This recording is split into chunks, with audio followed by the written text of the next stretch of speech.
Assalamualaikum warahmatullahi wabarakatuh. Perkenalkan nama saya Socha Restu Andika dengan NIM D1011211155.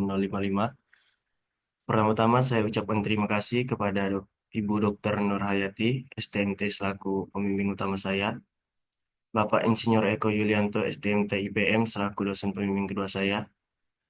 Terima kasih kepada Bapak Insinyur Danang Gunarto, STMT IPM selaku dosen penguji utama dan dosen penguji kedua yaitu Bapak Umar, STMT IPM. Pada kesempatan kali ini saya akan mempresentasikan seminar Arden dengan judul Analisis Kapasitas Infiltrasi di Fakultas Teknik Universitas Tanjung Pura. Yang pertama adalah latar belakang. Infiltrasi sebagai salah satu fase dari siklus hidrologi memiliki peran penting karena berpengaruh terhadap limpasan permukaan, ketersediaan air, air tanah, dan ketersediaan aliran sungai di musim kemarau. Infiltrasi merupakan proses masuknya air ke dalam tanah melalui permukaan tanah. Air yang berada di dalam tanah bergerak secara lateral, sebagian alirannya bergerak interval menuju mata air, danau, sungai, atau bergerak secara vertikal yang disebut dengan perkolasi atau percolation menuju air tanah. Pada beberapa kawasan di Fakultas Teknik Universitas Tanjung Pura, sering terdapat genangan pada saat intensitas curah hujan tinggi. Dari kondisi tersebut, membuat proses peresapan air ke dalam tanah terganggu, sehingga terjadi limpasan air atau runoff yang dapat mengakibatkan banjir, erosi tanah, hingga kerusakan infrastruktur. Kejenuhan tanah yang tinggi akan menyebabkan tingkat penyerapan tanah atau infiltrasi menjadi rendah, sehingga aliran permukaan atau surface runoff menjadi tinggi. Oleh karena itu, diperlukan adanya infiltrasi yang optimal agar limpasan permukaan akan terkendali, serta menyuplai kebutuhan evapotranspirasi. Proses infiltrasi dipengaruhi oleh beberapa faktor, di antaranya karakteristik hujan, karakteristik tanah, kondisi penutupan tanah, kadar air dalam tanah, aktivitas, dan musim. Selanjutnya ada rumusan masalah. Yang pertama, berapa nilai kapasitas infiltrasi di Fakultas Teknik Universitas Tanjung Pura? Yang kedua, bagaimana pengaruh klasifikasi tanah dan kadar air tanah terhadap nilai kapasitas infiltrasi di Fakultas Teknik Universitas Tanjung Pura? Dengan tujuan penelitian, menghitung nilai kadar air tanah dan kapasitas infiltrasi di Fakultas Teknik Universitas Tanjung Pura, menganalisis pengaruh klasifikasi tanah dan kadar air tanah terhadap kapasitas infiltrasi di Fakultas Teknik Universitas Tanjung Pura. Selanjutnya ada manfaat penelitian. Nilai kapasitas infiltrasi berperan penting untuk mengetahui besarnya nilai air yang meresap setelah mencapai permukaan tanah. Penelitian ini diharapkan dapat memberikan informasi dan landasan kepada pihak terkait mengenai kapasitas infiltrasi di kawasan teknik Universitas Tanjung Pura, sehingga dapat dimanfaatkan sesuai dengan kaedahnya. Adapun pembatasan masalah, penelitian ini dilakukan menggunakan metode USCS atau Unified Soil Classification System, SNI 3423 2008, SNI 1966 2008, SNI 1967 2008, SNI 1965 2008, SNI 7752 2012, dan metode Horton 1939.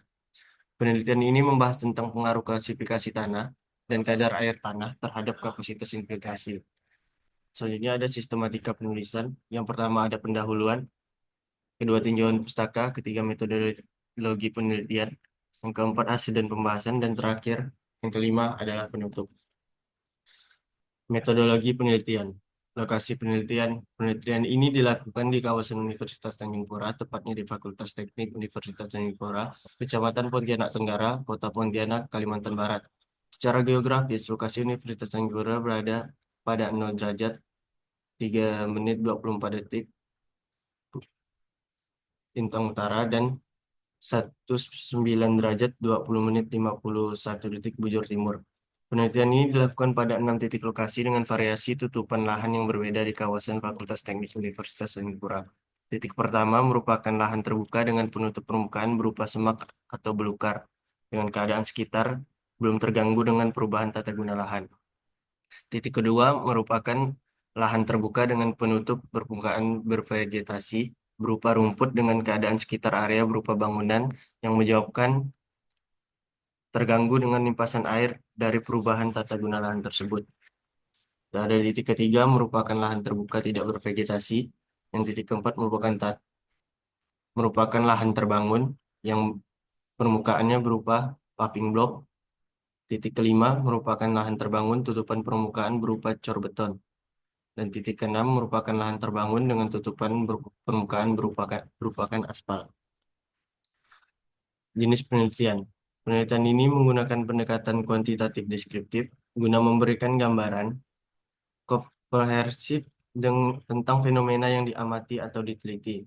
Proses penelitian dilakukan dengan pengumpulan data yang akurat dari lokasi-lokasi yang telah ditentukan. Kemudian diolah dan dianalisis menggunakan perangkat lunak atau software statistik untuk menghasilkan hasil yang akurat mengenai karakteristik variabel dan hubungan antar variabel dari lokasi-lokasi yang diamati atau diteliti. Peralatan yang digunakan itu ada Google Earth Pro, Microsoft Word, Microsoft Excel, dan alat yaitu infiltrometer, handbor, satu set saringan, Cassagrande apparatus, timbangan dengan ketinggian 0,01 gram, dan oven. Data yang digunakan yaitu data primer. Data primer pada penelitian ini meliputi lokasi penelitian, kondisi topografi daerah sekitar penelitian, tinggi muka air tanah, sampel tanah, dan data-data yang diperoleh pada pengujian infiltrasi. Dan yang kedua ada data sekunder yang merupakan informasi yang telah dikumpulkan dari pihak lain yang telah melakukan penelitian dari sumber-sumber yang sudah terdahulu seperti publikasi ilmiah, buku, dan sebagainya. Selanjutnya ada teknik pengumpulan data, yaitu ada metode observasi, peninjauan langsung ke lapangan, dilakukan dengan tujuan untuk mengetahui dan mengamati langsung kondisi pada lokasi yang akan dilakukan penelitian. Yang kedua ada studi literatur, yaitu berbagai referensi dan kepustakaan. Setelah itu ada data sekunder yang digunakan pada penelitian ini adalah peta lokasi penelitian dan tata guna lahan area lokasi penelitian.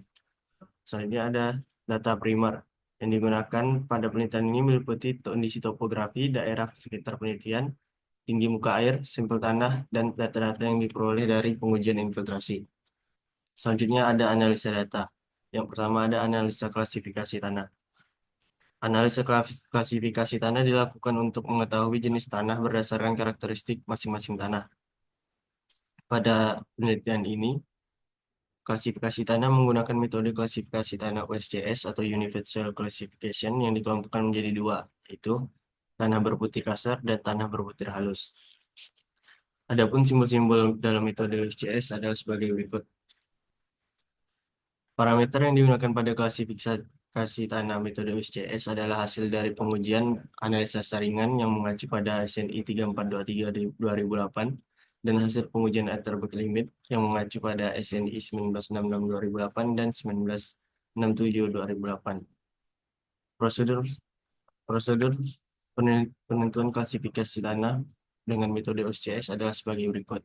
Yang pertama, uji analisis saringan yang mengacu pada SNI 3423 2008. Yang kedua ada uji batas Atterberg yang terdiri dari dua, yaitu batas cair liquid atau liquid limit dan batas plastis atau liquid limit.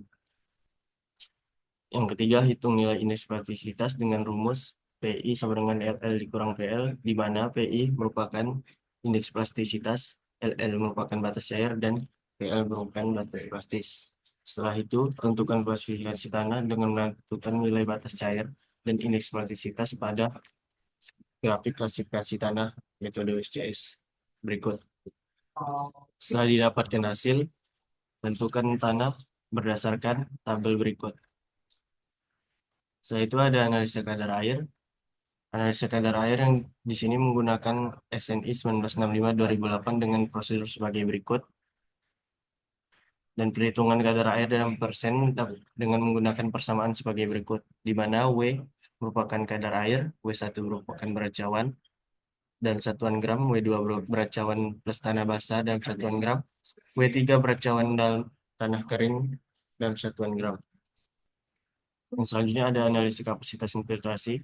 Analisis kapasitas infiltrasi pada penelitian ini mengacu pada metode Horton, yang merupakan metode digunakan dalam menghitung laju infiltrasi dalam hidrologi, dan SNI 7752 2012 tentang cara pengukuran laju infiltrasi di lapangan menggunakan infiltrometer cincin ganda.